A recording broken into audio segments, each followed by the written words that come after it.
Hello friends, तो आपका स्वागत है आपके अपने यूट्यूब चैनल अकूल एस्पिरेंट पर। जैसा कि हमने कल गोदावरी नदी को कवर कर लिया था, ठीक है। अब हम अगली नदी देखते हैं जो कि है हमारी कृष्णा नदी, ठीक है। तो ये भी काफ़ी महत्वपूर्ण नदी है। ये प्रायद्वीप भारत की सबसे महत्वपूर्ण नदी है, नदियों में से एक है। और ये वहाँ की काफ़ी विनाशकारी नदी मानी जाती है, ठीक है। मानसून के समय में ये बहुत ज़्यादा मृदा अपरदन करती है, क्योंकि इसका भाव बहुत ज़्यादा हो जाता है तो ये मृदा अपरदन करती है, तो विनाशकारी नदी भी मानी जाती है ये, ठीक है। तो चलिए कृष्णा नदी को हम शुरू करते हैं। तो सबसे पहले हमें समझना होगा इसका ओरिजिन।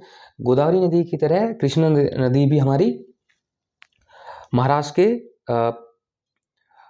महाबलेश्वर की पहाड़ियों से निकलती है, ठीक है। सतना जो जिला पड़ता है महाराष्ट्र में, उसके ही पश्चिम से, जो आपका पश्चिमी घाट बोला जाता है, वेस्टर्न घाट, तो ये वहाँ से महाबलेश्वर की पहाड़ियों से ऑरिजिनेट हो रही है। तो सबसे पहले तो हम यहाँ पे बना देते हैं अपनी, जैसे ये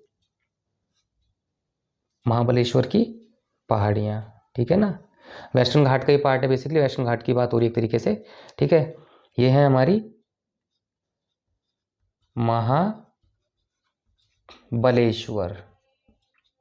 ठीक है, महाबलेश्वर। अब महाबलेश्वर हो गया है, तो यहाँ से हमारी जो रिवर है वो ऑरिजिनेट होती है कृष्णा नदी, ठीक है। तो कृष्णा नदी को आप याद रखेंगे कि कृष्णा नदी जो है वो महाराष्ट्र के महाबलेश्वर से ऑरिजिनेट होती है, और फिर ये कर्नाटका और तेलंगाना से होते हुए आंध्र प्रदेश में पहुंचती है, और वहाँ फिर सागर में जाके मिल जाती है, ठीक है। बंगाल की खाड़ी में अपना जल मिला देती है।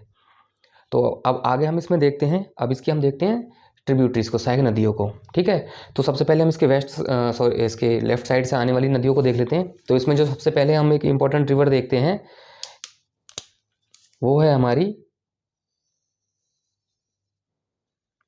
भीमा रिवर, ठीक है। तो जो ये हमारी भीमा रिवर है, इसका हम नाम लिख लेते हैं BHIMA, भीमा, ठीक है, भीमा रिवर। ये जो हमारी आ रही है, ये आ रही है आपकी बेसिकली भीमा शंकर की पहाड़ियों से ही, ठीक है। भीमा शंकर की पहाड़ियाँ पड़ती हैं, जैसे महाबलेश्वर की हैं वैसे ही भीमा शंकर की भी पहाड़ियाँ हैं, भीमा शंकर, ठीक है, माउंटेन रेंज से भीमा नदी आ रही है, ठीक है।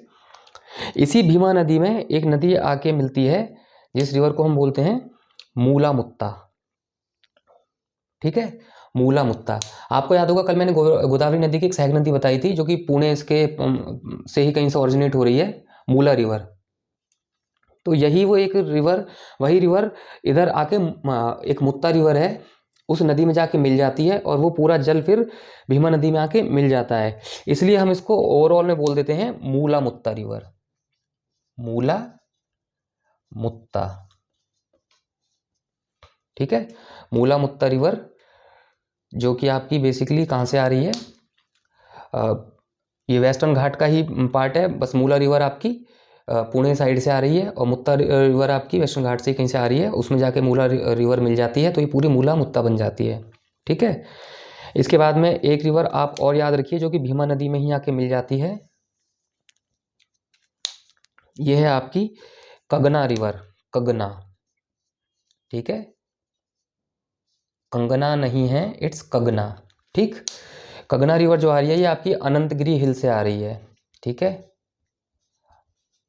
अनंतगिरी हिल्स, ये बेसिकली आपकी तेलंगाना स्टेट में पड़ती हैं, ठीक है। तो ये आके भी भीमा नदी में जाके मिल रही है, ठीक। अब इसके बाद में हम एक नदी की बात कर लेते हैं, ये नदी आपकी कहलाती है मूसी नदी, ठीक है, मूसी नदी। इस नदी को, ठीक है, ये नदी आपकी बेसिकली तेलंगाना स्टेट से आ रही है, अनंतगिरी के पास से। ये मतलब आप इस तरह से ही आप इसको भी ऐसे कर लीजिए, आप इसको इस तरीके से ऐसे करके कर लीजिए, ये भी अनंतगिरी से ही आ रही है, तेलंगाना स्टेट से निकली है, ठीक है। आपका जो हैदराबाद शहर है ना वो इसी नदी के किनारे बसा हुआ है। उसके बाद में कुछ और लोकल नदियाँ जो तेलंगाना से आ रही हैं, जैसे कि आप एक याद रख लीजिए, रिवर हालिया है, ठीक है। एक रिवर आप देखेंगे पलेरू, ठीक है। और एक रिवर आप इसी तरह से और देख लीजिए, इसको हम बोलते हैं मुन्नेरू,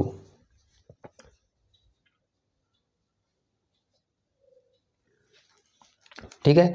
पलेरू, मुन्नेरू, ये सब तेलंगाना स्टेट से ही आ रही हैं, ठीक है ना। ये आपकी सारी की सारी तेलंगाना से ही आ रही हैं, ठीक है।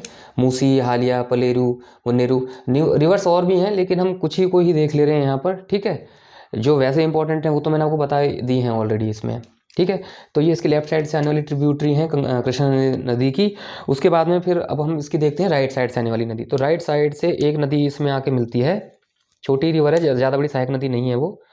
तो यहाँ पे आके हमने मिला दिया। इस रिवर को हम बोलते हैं कोयना, ठीक है। इस रिवर का नाम है कोयना, ओके, कोयना रिवर। और ये जो आपकी आ रही है, ये आ रही है आपकी महाबलेश्वर से ही, ठीक है। ये कहीं और से भी नहीं है, वो महाबलेश्वर से बस एक शाखा निकली है जो एक अलग, वो कोयना नदी बोली गई है, ठीक है। हमने इसको इसलिए देख लिया क्योंकि यहाँ पर कोयना बांध बना हुआ है, डैम है।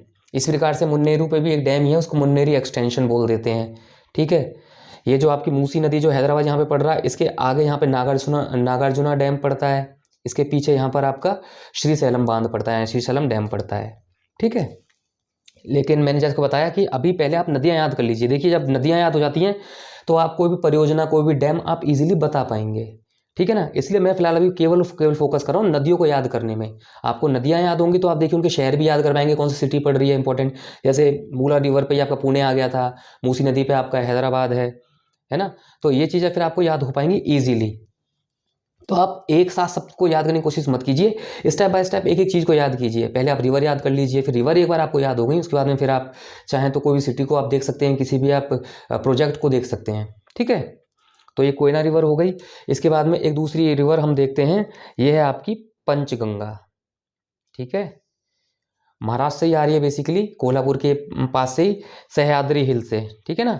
सह्याद्री की पहाड़ी बेसिकली कुछ नहीं, जो पश्चिमी घाट का जो महाराष्ट्र का जो एरिया है ना, पहाड़ी एरिया जो पड़ता है उसको सह्याद्री बोला जाता है, ठीक है।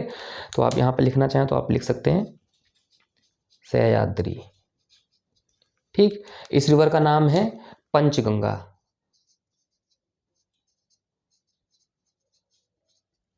अब आपके दिमाग में आ रहा होगा कि पंचगंगा बोला गया तो हाँ बिल्कुल 5 नदियों से मिलकर बनी, लेकिन वो इंपॉर्टेंट नहीं है कि कौन सी 5 नदियाँ हैं वो। बस आप इतना समझ लीजिए कि पंचगंगा इसकी एक सहायक नदी है। इसके अलावा आप देखेंगे तो एक नदी और आप देख लीजिए जो कि है आपकी दूध गंगा, ठीक है। इस नदी का नाम है दूध गंगा, ठीक। इसी में एक सहायक नदी और आके मिल रही है जिसको हम बोलते हैं वेन गंगा। आपके दिमाग में आ रहा होगा कि वेन गंगा तो आपने गोदावरी नदी में भी पढ़ी है, हाँ वो वेन गंगा अलग है, ठीक है। वो जो मध्य प्रदेश में सतपुड़ा की पहाड़ियों से आ रही है, मैकाल पर्वत से, वो वेन गंगा अलग है, ये वेन गंगा अलग है, ठीक है। ये दूध गंगा में जाके मिल जाती है, ठीक है। उसके बाद में आपको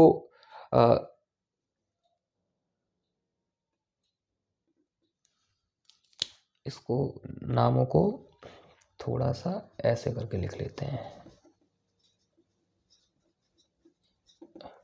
दूध गंगा, ठीक है। उसके बाद में एक रिवर आप देखेंगे, इस रिवर को हम बोलते हैं घाट प्रभा,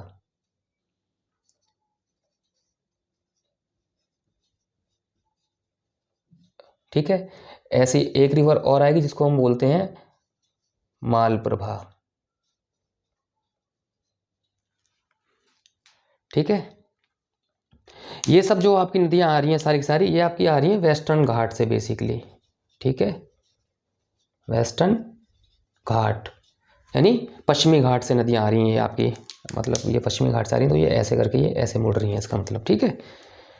इसके बाद में आप लास्ट एक नदी और देख लीजिए, ये है आपकी तुंगभद्रा रिवर, ठीक है। ये जो भी आपकी मैंने नदियाँ बताई हैं, ये जो आपकी घाट प्रवाह हैं, माल प्रवाह हैं, ठीक है, ये आपकी कर्नाटक से आ रही हैं, ठीक है। वेस्टर्न घाट से आ रही हैं लेकिन कर्नाटक क्षेत्र से आ रही हैं, ठीक। और ये इसके बाद हम जो बात कर रहे हैं तुंगभद्रा, ये भी आपकी कर्नाटक से ही आ रही है। तो इस ओवरऑल इस नदी का नाम है तुंगभद्रा, ठीक है। लेकिन ये बेसिकली 2 नदियों से मिलकर बनी है, एक का नाम हो जाता है तुंगा और एक का नाम हो जाता है भद्रा। ठीक है, तुंगभद्रा नदी पर भी एक डैम बना हुआ है, और ये घाटप्रभा मालप्रभा नदी के पास भी कोई एक डैम पड़ता है, कोई अलमट्टी। ठीक है, तो देखिए कितने सारे इस नदी पे बांध बने हुए हैं, डैम बने हुए हैं। तो ये काफ़ी एक इम्पॉर्टेंट रिवर है। ये फिलहाल हमने इसकी सहायक नदियाँ देखी हैं, इनसे ही काम हमारा चल जाएगा। ठीक है, तो आप ये देख लीजिए, और ये सबसे इम्पोर्टेंट नदियों में से एक है। ठीक है, भारत की तीसरी सबसे लंबी नदी है आपकी कृष्णा नदी। ठीक है, गोदावरी दूसरे नंबर पर आती है और गंगा तीसरे नंबर पर आती है। मैं एक सेपरेट अलग से वीडियो डाल दूंगा जिसमें भारत की 10 सबसे लंबी नदियों की मैं चर्चा कर दूंगा प्रॉपर तरीके से, इंडिया का मैप बना के मैं उस पर ड्रॉ कर दूंगा। ठीक है, तो फिलहाल अभी इस वीडियो में इतना ही काफ़ी है। मिलेंगे हम नेक्स्ट वीडियो में, तब तक के लिए ऐसे ही आप पढ़ते रहिए, सीखते रहिए। Thank you.